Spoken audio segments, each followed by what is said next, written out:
doesn't mean anything to me, really. It's another world. You know, I live in another world now. Another chapter, finished with that. And it took 50 years for people to start asking questions, because I think it took 2 generations for people to have the courage to ask questions. And I feel more and more that it isn't all that important to tell them exactly what it feels like to be starving, to be cold, to be lost, to be nothing, to be reduced to nothing. First of all, because it's impossible, and then I don't think it's so important that you know exactly what it feels like. I think it's important to realize that such situations are just not acceptable. But unfortunately, the world doesn't look so wonderful even now. So perhaps we are a bit late telling the story, or trying to tell the story. Still, one must try at least.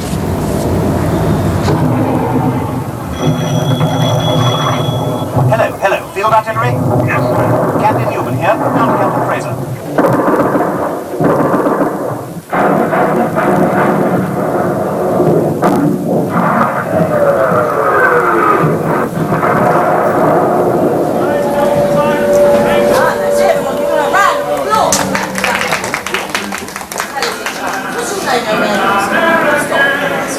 And let me ask you, Scott.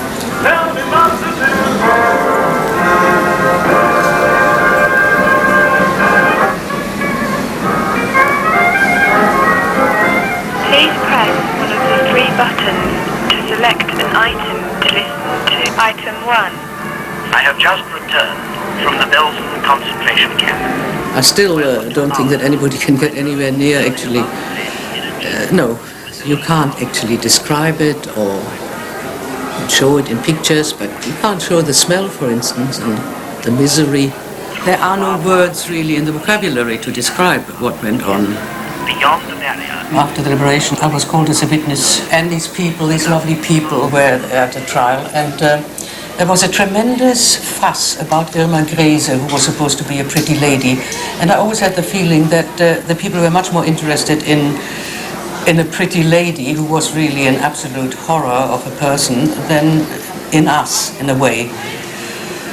And the questions one was asked were so absolutely idiotic. We would be asked, did you see Karma kill somebody? And if you said, yes, I did, they would ask you, what day was it? What time was it? I mean, totally ridiculous questions.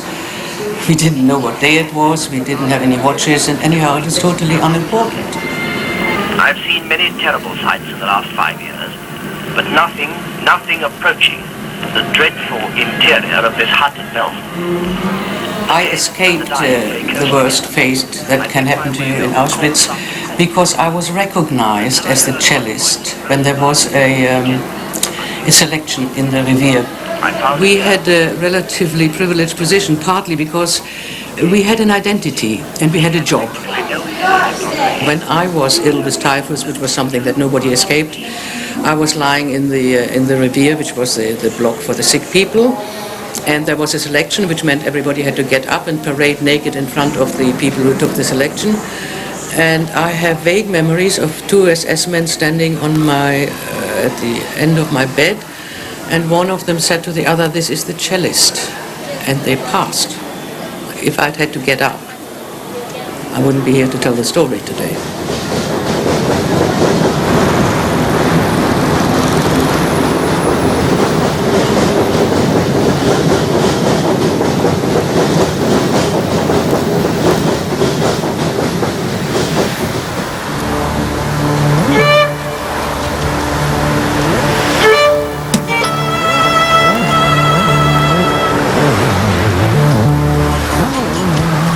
I love England, I love London, it suits me fine. I mean, I've seen practically the whole world and I'm always very pleased to be back in London. You know, before the war, my father always wanted to come to England. It was always difficult to emigrate. I don't know really, we applied probably much too late. We probably applied much too late. We never got a permit to come here. And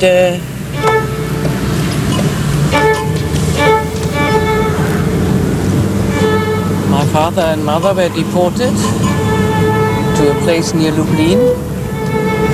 where the method of killing people was to dig, they had made them dig graves and undress themselves, and they were shot into these graves. My grandmother, aged 82, was also deported. I have no idea where to. She probably didn't live very long anymore. Everybody is dead, except my sister and myself. We survived.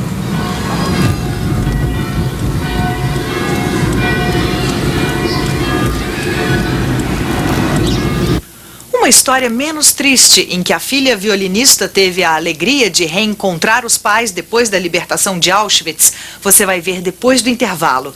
As instrumentistas que tocaram no campo de concentração elogiam a regente Alma Rosé, com quem aprenderam a interpretar a música dos grandes compositores eruditos. Nós voltamos.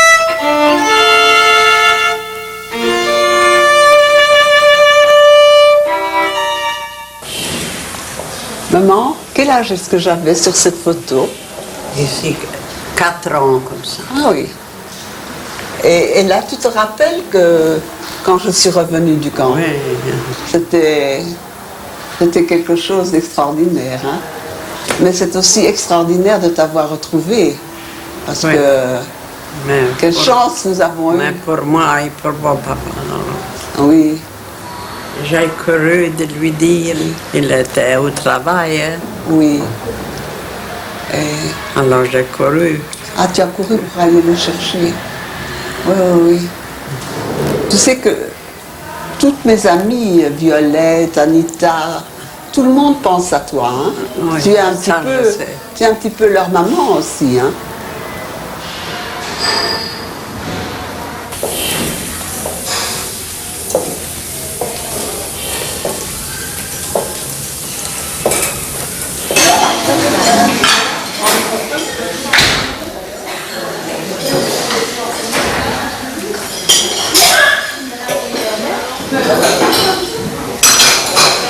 À mon retour, j'ai retrouvé mes parents qui, eux, étaient cachés pendant toute la guerre dans une cave. Et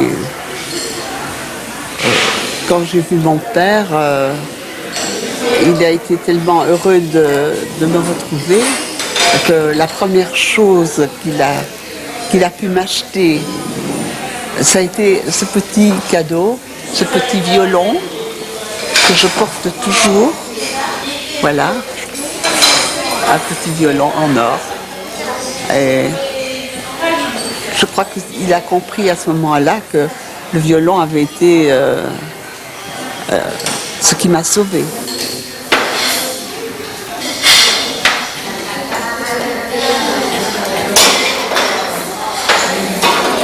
Je n'ai rien à raconter à mes parents parce que comme j'étais partie avec un petit frère qui avait 5 ans de moins que moi et que donc à l'époque il avait 11 ans lui et qui n'est jamais revenu parce que il a été immédiatement gazé et brûlé, je ne pouvais pas décemment raconter à mes parents. Leur faire une peine pareille, je ne pouvais pas. Et d'autant plus que maman pleurait tous les soirs. Dans ses rêves, elle entendait mon petit frère l'appeler et elle en a souffert pendant des années. Je crois que la mort de son petit garçon ne l'a jamais consolée, jamais.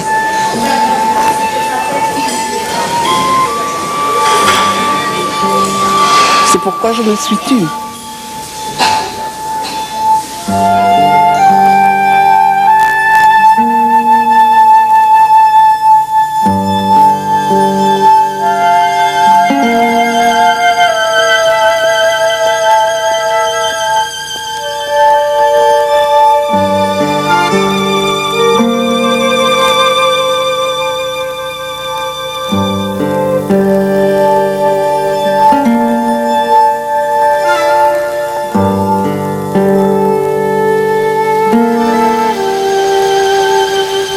J'adore cet endroit. Ici, on entend le silence, le bruit du vent. C'est comme une musique dans les arbres. Ça me fait penser à l'orchestre du camp.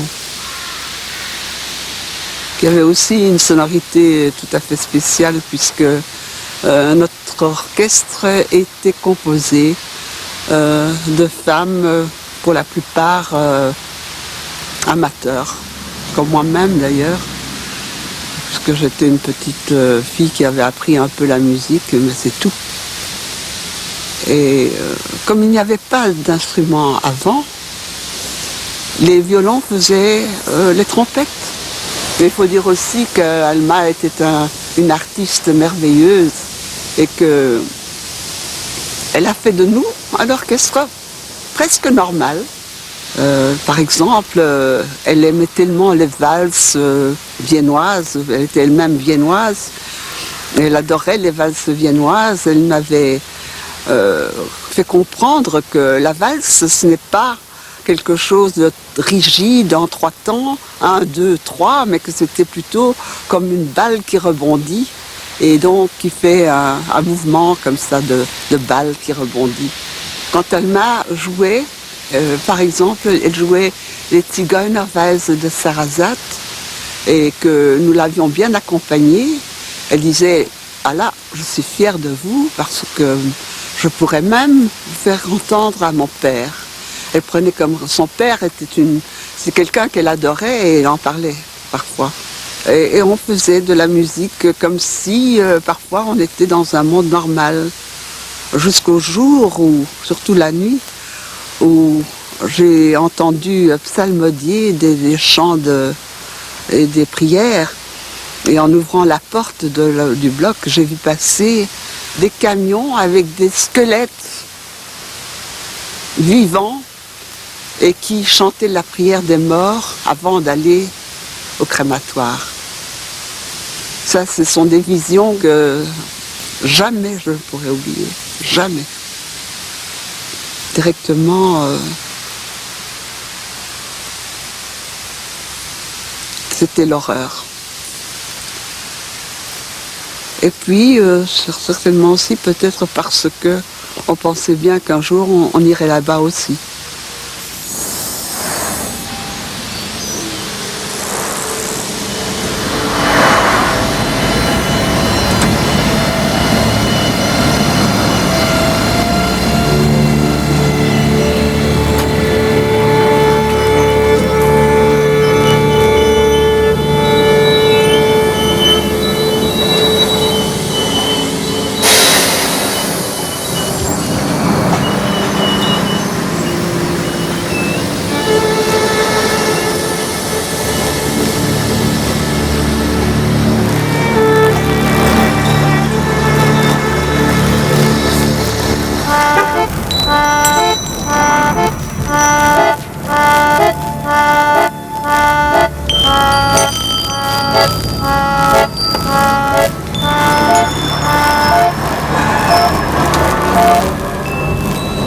Dus op die hoek daar stond een heel groot boek in het Hollands en Duits. Joden ghetto of Judenviertel. En dus daar woonden alleen Joden. En voor Joden was een verbod om 's avonds na 8 uur op straat te gaan. Dus als ze aanbelden was je thuis. En konden je zo te pakken nemen. Hier op nummer 109. Hier heb ik gewoond. Hier hebben ze ons weggehaald. De Hollandse politie heeft ons gearresteerd. Die noemden we de zwarte politie. Hollandse politie. Dus ik ben niet door de SS of Groene Politie gehaald. Maar dat was hetzelfde, dat waren allemaal nazi's. Ik bedoel, de slechte, de goeie werden uit hun functie ontheven. Iedere morgen word je wakker en dan zie je een ander huis leeg, weer een huis leeg. En wat laatst was niemand over.